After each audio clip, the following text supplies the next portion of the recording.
Ha xəncala, gürcü xəncala, xəncala gəlir. Hə. En mini afçantımız var. Her ölçüde afçantlarımız var. Sen onu çek. Ver ben çekeyim. Gel. Git. Hansı ustala gidecek göster. O xəncəl oraya gidince daha xarab olması lazım. Gedir salam. Ertə vaxt gəlmirsən, ne ama? Ha? Bəh. Bu xüsusi qulluq değil mi? Bu çatdırma biraz taksi ilə gəlib bura. Gel Çinas kudusan ben gel kaç oradan kaç. Gel sahiba vereceğiz tamam mı lazım diyor. He.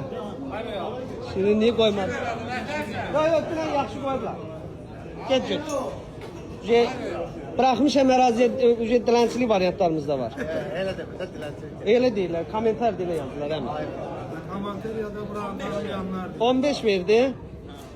Şiş adamsa böyleydi ona ha. Böyle. Veresemedi. Həm niyə verim? Kanı karaldı bak. Yox, onu bırak. Ne kadar verirsen Onu verim. Yok hamsın der değil mi? Ben sen yüreği temizliğine.